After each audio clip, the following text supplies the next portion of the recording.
I come in with full head to toe pink, fluffy pen, bejeweled, blonde hair, red lipstick, walk in, heels, and he's, what? Has just walked in. Legally blonde. Literally. Historically blonde was one of my nicknames actually for a little while.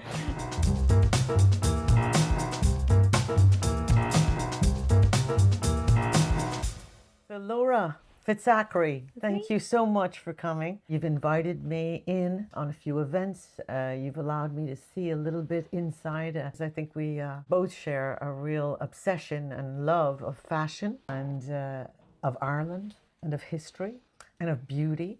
Who are the creatives? I've often been wondering, I want to thank you and I want to invite you to talk a little bit about what I've fallen in love with and how would you describe what's going on in fashion in Ireland? So I've been in the background almost. I've been watching from afar, watching from the museum side of things and working on projects that were to elevate and help with telling that story of Irish fashion, textile and dress history.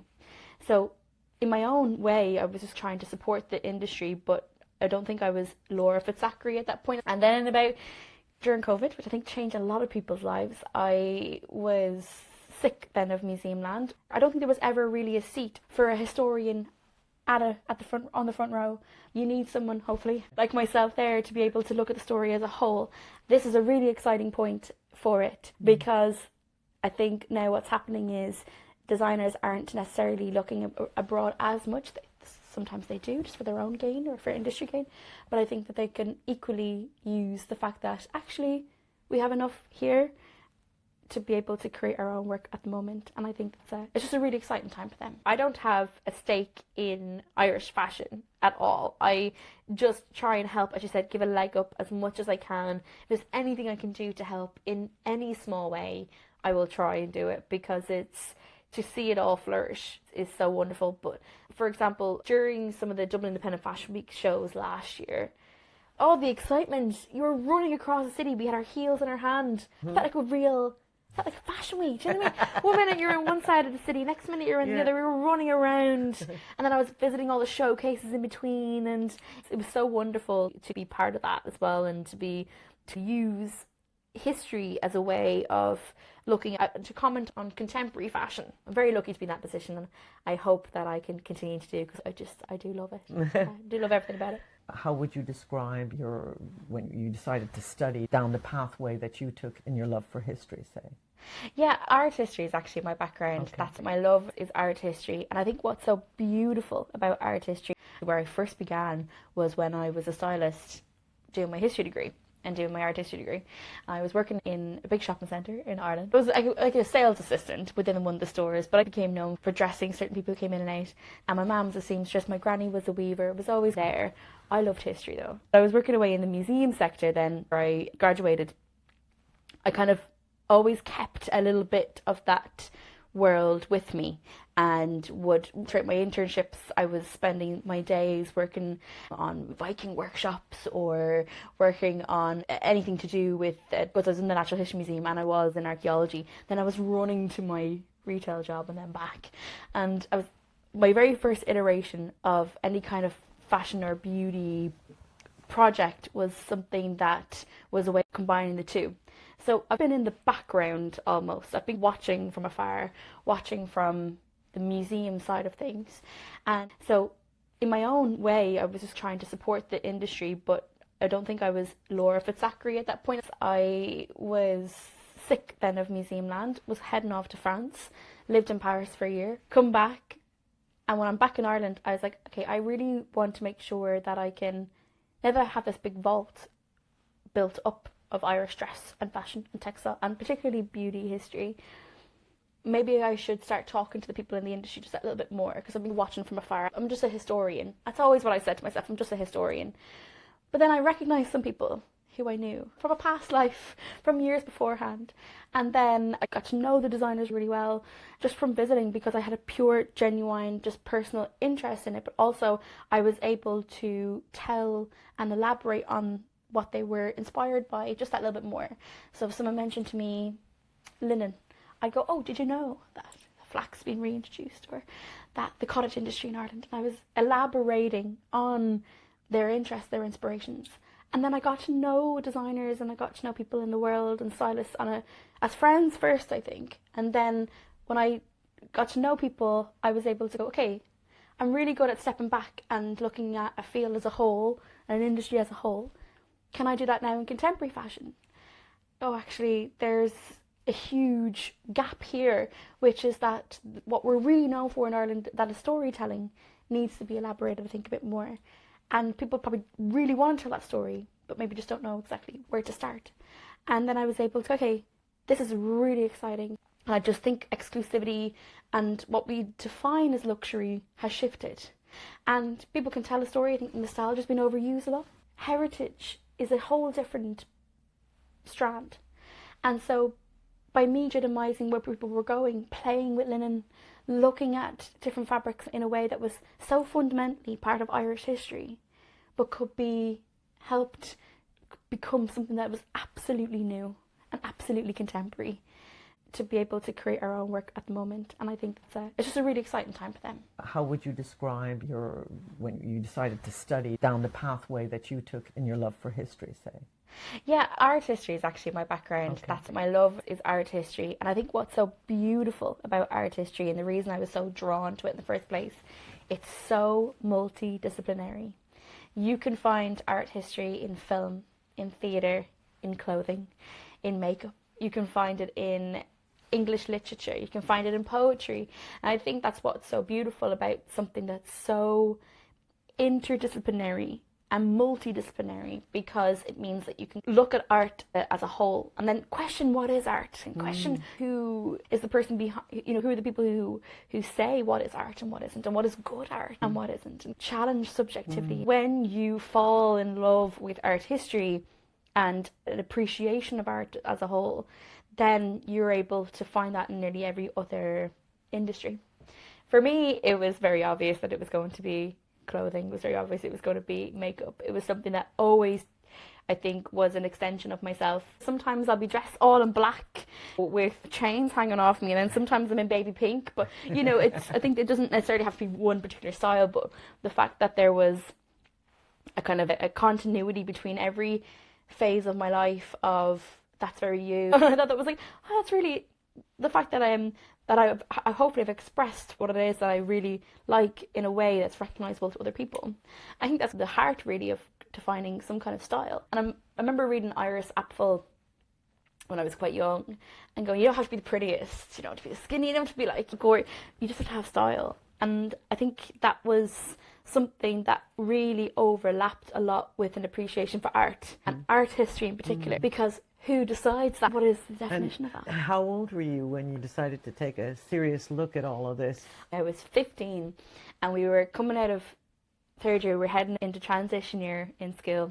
So anyone who's in Ireland knows that's the year where you can kind of do whatever you like. And you have this really fun year in school. I loved it. And I always loved art. It's my favourite class. It was the class you can kind of go and switch off. And you didn't necessarily need to be very skilled at it if you wanted to. There were some people who were incredible artists. You just had to have an appreciation for it. You're saying that, say, from the age of 15, the light bulb went on and you realized that you were interested in fashion and history, or how would you describe it? Did you even know yet? I don't know if it was fashion history per se. It was definitely... It definitely developed into that in the few years after, but it was definitely like cultural history, I would say, an appreciation for material culture. You walked into university as a history major, or? It was joint history major with art history. So it was history and art history. Because when I walked in, then I kind of went, there needs to be a greater wealth of knowledge for me to pull from if I'm going to appreciate art. So what I did was, when I was going right through my bachelor's and through my MA, I matched up the coursework with each other. We did a module called Court and Court Culture. And the whole point was that you were looking at the context in which artists were creating or reacting to either changes in court. I was looking at the Medici frescoes that were painted during a time in a shift in political Florentine history, where you had a woman marry into the Medici family, and she's painting these frescoes, and the way she's dressing herself, the way she's expressing herself in those frescoes, she's legitimizing her role within that family and her right to be there, her right to bear an heir into that family because she's an outsider. And it was really clever, and I went right in detail into the kind of clothes she was wearing, the colour of robe she chose. It was all very intentional, and I ended up getting an A in that particular. This wasn't about colour or hue or brushstroke or syntax. It wasn't about anything like that. It was about why someone would choose that kind of artwork to be created. And usually what would happen is some of my work would always end up talking about dress or makeup or hair and how one expressed themselves, because if you're going to draw the person and the body, you also have to look at how they're presenting themselves through that. I love the way you have a point of view that incorporates context, obviously history, but you have a peripheral vision on the way you're talking about even history, or on the reverse, if you're talking about fashion, how you include history and context. It's like you see many facets all at once, and you can sit it either in history or in pop culture. So I really find that your interest in culture comes shining through when you're expressing yourself, and you spark ideas when you're talking about things. And anybody who's in the fashion world, I think we're all spark junkies, or inspiration or creativity sparks or whatever. I finished and graduated in 2014, but that summer I applied for the National Museum of Ireland's internship in their education department, because I loved the idea of being able to disseminate all this information that you had accumulated throughout your degree. And I got the internship. I come in with full head to toe pink fluffy pen, bejeweled, blonde hair, red lipstick, walk in, heels, and he's, what? Has just walked in. Legally blonde. Literally. Historically blonde was one of my nicknames actually for a little while. Historically blonde I loved. I always remember when I first started, I was like, I don't know if I am going to like it here, because I don't think anybody will accept me here, because I don't look like I should belong working away in somewhere that has such historical weight and such cultural weight as the National Museum of Art. So I was an intern, you know yourself when you're an intern, free labour, and I was working there for free for just under a year, it's about 9 months. But while I was there, I held on to my fashion job. So I would come in and I would hang up my sequins, I'd hang up my dress, and I would work away all day, and then I'd pick up my sequins and I would head off back to work and work a Grazia event or whatever. So it was this double life. You were a stylist intern in the museum. So the mornings were spent developing Viking workshops, trying to find a glass eye for the badger that might have fallen out in the Natural History Museum, putting together velociraptor skeletons, creating medieval love token workshops. And they always laughed and said, every time you create a workshop, somebody leaves with an accessory. So whether it's like a bracelet, or they always left with a bracelet or a ring or a pouch or a handbag or something, they're like, all your workshops mean they all leave with. And those workshops were in the evening. You would go do styling on what kind of things? So I'd run back and I would do my actual job, which is retail based. So I would work as a sales assistant. Okay. But I just was really good at selling clothes.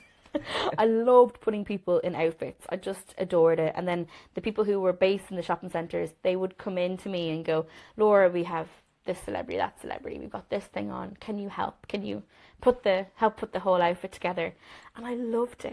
I adored it. It's funny, I'm thinking maybe that might be a little bit the story as to how people become stylists as well, or into the world of styling and clothing and things like that. But when did it dawn on you that you might not stay in the museum world and that you would like to pull over your knowledge and talent into the more orientated fashion world? The spark, if you will, happened when I was in the museum. I remember I created a tour, and it was Viking hair gel to Egyptian eyeliner. Viking hair gel? It was basically looking at the fact that they had found evidence of tree sap and tree resin in some of the bog bodies in particular, much earlier in the Viking era. So we're talking late Bronze Age. I don't even like the term Viking, to be honest. I tend to just say 9th to 10th century. People who lived in the 9th. Perfect. We're talking about looking at hair from the 8th to the 10th century. I also, you'll see me start to squirm if people say the word Celt or Celtic around me. I'm like, oh, but the same reaction. But with that tour, it was really a way of looking at some of the pieces that maybe hadn't been given as much attention maybe as they had, like hair beads Or up in the Egyptian section, they had some small cosmetic tools. They had a little cosmetic tool in the Viking section in the National Museum as well, which was little ear pickers and nail pickers and little tweezers that came in a little cosmetic set, little toilet set. Amazing. And I just fell in love with the tools of it all. Yeah, they would call it hygiene rituals, which absolutely was, but what's that hygiene leading to? It's the appearance of looking well. And so I found it all really fascinating. And you can see now that was, how many years ago was that now? 12, 13 years ago. And I was hooked on that idea of the art of getting ready. And that's become my whole work then ever since. I was able to pull parts of my MA from that for that talk and kept it going and just kept publishing and writing work. And then I left the museum because I was only there on a freelance basis and got a job in Dublin Castle. And I was in Dublin Castle for a long time. I was there for 6 years and I loved it there. And how would you describe Dublin Castle to people who don't know what Dublin Castle means? So Dublin Castle, it is it's a palatial building. There was a castle at one point, burned down in 1684. That will never leave my brain ever, because we've said it so many times as an information officer there. We've said it so many times. But the state apartments that exist now, they are in the form of palatial building that was all rebuilt in the 18th century. So it's this, how would you describe it? Like a Frankenstein version of what a castle should be. There's a bit of a tower left. There's a medieval section. There's a big palatial building. There's retrofitted interiors to fit what the building is now. It was always the centre of British administration, English firstly, then British administration in Ireland, when Ireland was part of a colony within the British Empire. And it was always the centre of that rule here in Ireland. So it was always a target for people who didn't want to be part of that empire anymore. And so it was always the nucleus really of that. And so it changed hands so many times in terms of the people who would have been acting as representatives of that English rule in Ireland, your viceroys, and then by extension the vicereines. And by the time you got a job there, what had it become? So it was a really exciting building to work in because you had such a long history to pull from, court history in particular, which was really interesting. But you also got to meet the Kenyan ambassador. You also got to meet part of the royal family. You got to meet people. They all arrived to the castle as formal attendees, as guests of the state of Ireland. Yeah. So you were part of those big. I remember working the president's inauguration back in 2018. So it was great to be part of that too, because you had to become politically literate as well as culturally literate, as well as socially literate, and historically have this historical reverence for the building as well. So you had so many different hats that you got to wear within it. So I really enjoyed actually working there. But I think my time had just come to an end really in museum life. By the end of COVID, I was like, I need to get out of Ireland. Yeah. For a little bit. Okay. Yeah. And off I went to Paris. Oh, so in your journey, you're heading off to Paris. What year is this? This is 2022. Okay. But behind me, I already had several projects within the castle. Everything from, again, more hair. Seems to be a bit of a theme with me. But the biggest thing I probably would look back on is in 2017 in the Eye of the Beholder, which was an exhibition on beauty in Ireland. In the Eye of the Beholder was work that you were doing specifically your own, or?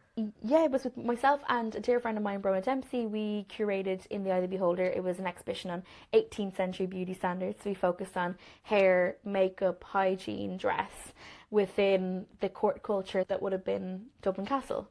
So I use the term court culture on purpose there because obviously I'd studied that when I was doing my art history degree. So I was able to really work and create a different approach to how we would look at dress and how we look at beauty. And then I was able to combine that with the art of getting ready and the ritual of getting ready work that I built up over the last 7 to 8 years beforehand. Sorry, less than that, 3 to 4 years before that. And then that all culminated then into much later giving talks in the likes of Central St. Martin's on the art of getting ready, but the gender approach to that as well, how the art of getting ready can be engendered. What had happened to me was, it was the end of COVID, so I was chatting away to somebody who I knew, and his father had an apartment in Paris, so he's Irish, and he said that they're looking for a tenant, and I said, I'm looking to get out of here. Can I move into it? I just asked them, I was at a party, I can pay for at least a few months' rent because I know it's going to be high in Paris. Can I come live in your apartment? And he said, yeah, sure, no problem. Here's the keys. Dropped them over on the Monday. I had the flight booked on the Tuesday. I was gone by the Friday. So I arrived with absolutely no job, no prospect. I was just enjoying Paris. I just was using my savings, and I just had a ball and was making amazing friends and meeting some really cool people. I started writing for the art market while I was there, and that was great. So I applied for a few jobs they have a kind of a bilingual job website. So I got a call back from someone, and they said, oh, you worked in retail, you worked in fashion, you worked in museums. We might have something for you. I was okay. And then I went through 3 or 4 interviews with this lady, and she goes, and then at the very end she revealed who it was for, and it ended up being Hermes. So I ended up working, I was like, oh, it's Hermes, okay. They like me. I don't know how this has happened. I don't think I look like somebody who should be working, you know, in the heart of Hermes, in the heart of Paris. But I got the job and worked there for just under a year. So the whole time I was in Paris, I ended up working there. And that's amazing. Yeah, it was definitely a culture shock. I kind of think to myself, isn't it incredible? You go off on spec. You don't know what's going to happen. No.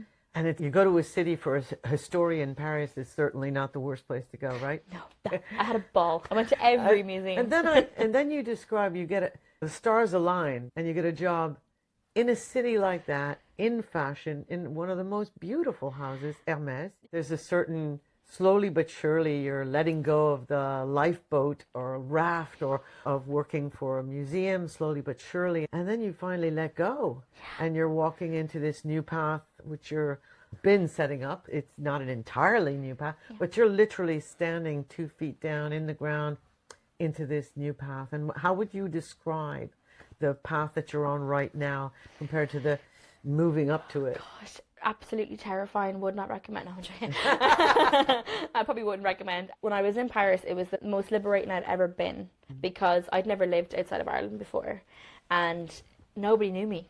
It could be anybody. It could be anything. Yeah. And working in, as you said, one of the most established and oldest luxury houses in the world, one of them anyway, they had such a reverence for history and for heritage.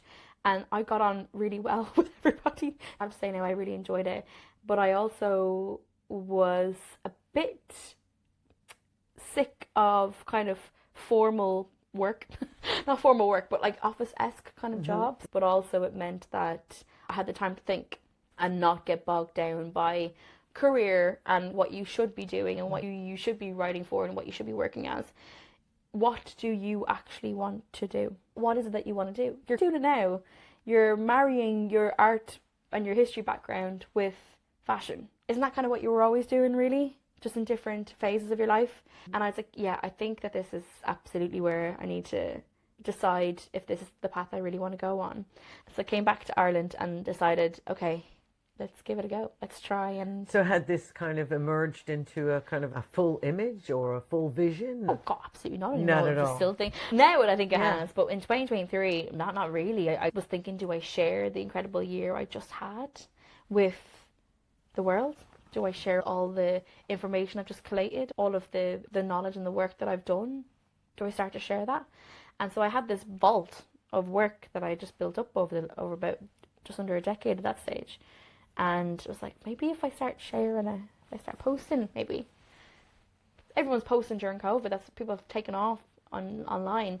I'm not chasing virality. I don't want virality. I don't want 1 million followers. I just want to be able to create a digital repository of all the work that I've done. Because it's either sitting in a laptop, in a Google Drive, and no one's seeing it. But then I was questioning, do people actually want to know what I know? Yeah, of course. Do people all care? Wondering that. Yeah. Do people care what Laura has to say? So I started posting little bits. And I'd already had a page for a while because I had a podcast. And that's what the page was set up for. After Getting Ready is what I call it. The archaeology of appearance was what I had actually coined it when I was giving a talk with the Association of Dress Historians.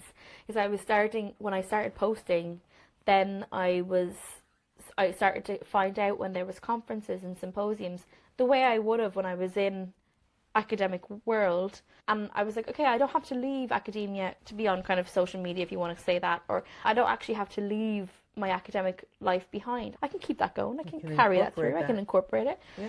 Will that work? So far, so good.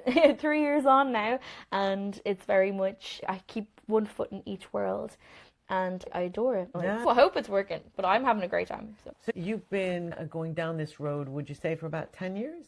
Yeah, now I'd say about 12 years. If you were to say some of the lessons that you've learned, and you were to talk to the Laura who started off, what would you say to her? If I met Laura, 2014 Laura maybe, who was just starting out in the museum, I think what I would probably say to her is, you're right in what you're thinking, in that there absolutely is a niche, a gap in academia and in a wider public interest for fashion and beauty history. I would tell her to say yes to everything, like you did anyway. And I've been on everything from game shows to TV appearances to radio. Just say yes to everything, because it is all built up experience, and it all gets you to, you find out what you don't want to do, you find out what you do want to do, you find out if you're happy in the position that you're in as well. I probably would have left museum land earlier. I think actually what I probably would say is file better, so that you're not 10 years later going, where did I put that? Organize your vault better, Laura, is what I would say. And don't be afraid to wear what's in your wardrobe, because I was very much I can't be my full self because I wouldn't be taken seriously in X or Y job. And that happened a lot and happens a lot still, particularly at conferences. I would not be full Laura, especially when it comes to academia. You do want to be taken seriously, because you want your work. I don't care if you take me seriously. I care if you take my paper seriously. I happen to be the person who's presenting it, so I'll be a bit more conservative at the beginning. And I'm like, no, actually, I'm just gonna put my glitter on and be full Laura. Why should I have to subdue that or dampen that just because I want to be taken seriously as a person? Who again decides if you're taken seriously or not? So I would say wear what you want to wear. Don't be worried, and stop thinking what everyone else thinks of you. I used to get so caught up in what everyone else thought, what everyone else thought of me, and trying to please everyone. But somebody said once, I can't remember where I heard it, I think it was on some t-shirt or something, you can't be everyone's cup of tea because then you'll be a mug. I can't love that. I'm not going to be everyone's cup of tea, but hopefully that doesn't take away from what you can get from the content and from my work. The work that I do will, I hope, outlive me forever.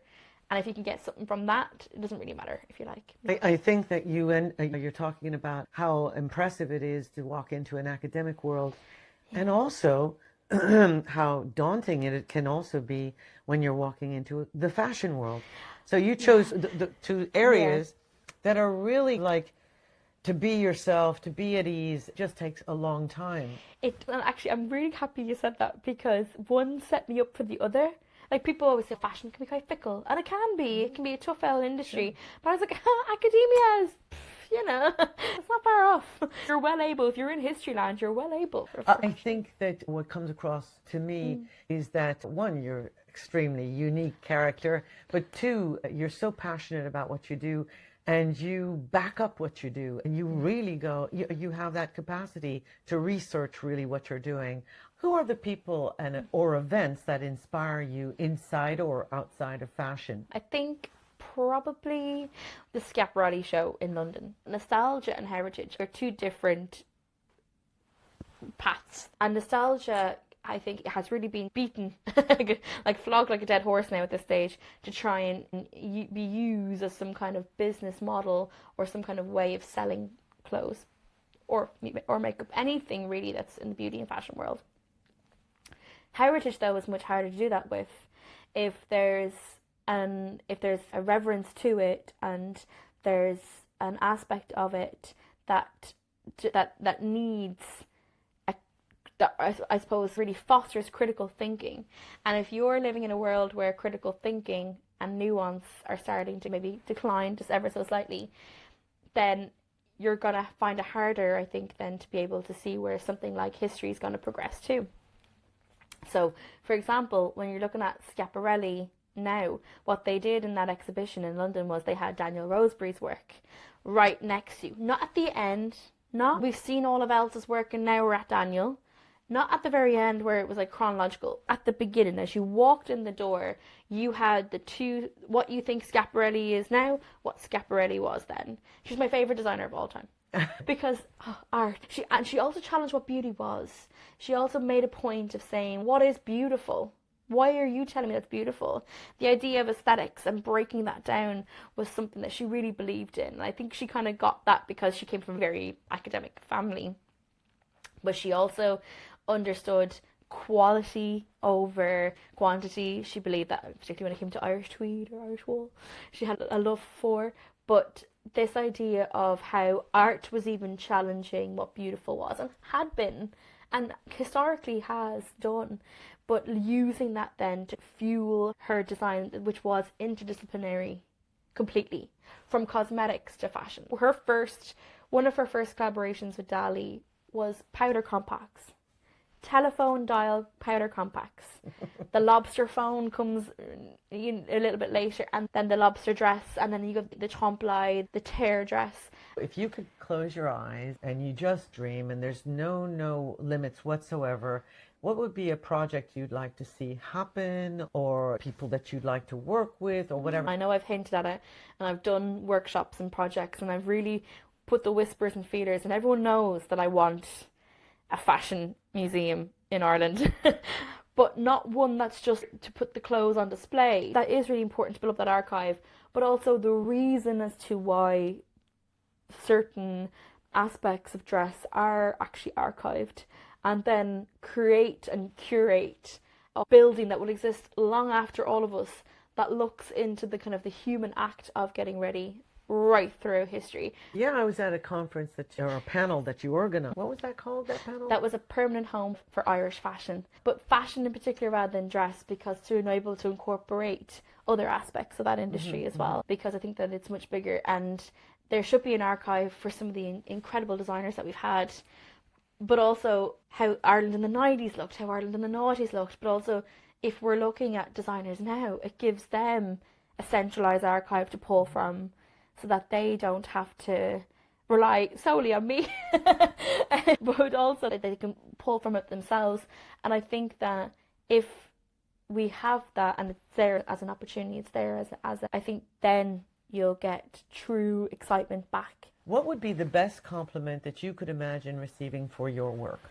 If someone said to me, I was really inspired by your article, and I wrote something that I would love you to read, or I'd love you to see, I take that as a huge compliment, because that means then that there's merit to my work, there's value to it, there's also that it exists past the person who's just written it and past the page, that it's something that some of my reels have ended up in MA theses and PhD theses. They've been able to create citations for my reels and for my TikTok videos, which is wild to have your reels cited in academic papers. Could you describe certain of the places where you've been invited, which really is a demonstration of how your work is starting to be perceived, looked at, and you created interest? I think Momu is definitely one of those moments for me, especially going over with the opening of the Antwerp Six. The story of the Antwerp Six is so important if you're interested in fashion. Is there something that comes to your mind at all that you would have specifically wanted to talk about at all? Threads in particular I'm incredibly proud of. That's why I was in Versailles. So Threads was a conference that myself and Priscilla, we created last year, 2025 in Ireland, and it was to bring together all of the fashion, textile and dress historians in Ireland who probably thought that they were working away in silos, probably knew of each other, and bring them all together into one area. But we also wanted to make sure that the public, any stylists, fashion enthusiasts, students, you were there, and it was such a wonderful couple of days. But what we really wanted to do was kind of tell the story of Irish fashion from all different kind of perspectives, and then create this community, which will be formalised this year. So you'll have to come back in July again in 2026, come to Threads again. We were so happy. It was just such a success the first time round. All this year now I'll be expanding a lot of my vault. I'm basically making my vault available for you to watch. So my YouTube channel just came out where I've retroactively put up in series all of my work. So you don't have to keep finding it on social media platforms. And then my website, which would be laurafitzachary.com. I've started to put my name on things. Just terrifying. It will have all of the different talks. They'll all be available for you to download and read. Listen, I want to thank you for educating me, but also really taking an interest in bringing people in and educating people about this perspective that you have. It's really exciting. It's contagious. And I really hope that everyone will actually go and follow Laura Fitzachary. Thank you. Go and follow Seek the Historic, be it on Instagram or on YouTube. Thank you so much. You're very welcome.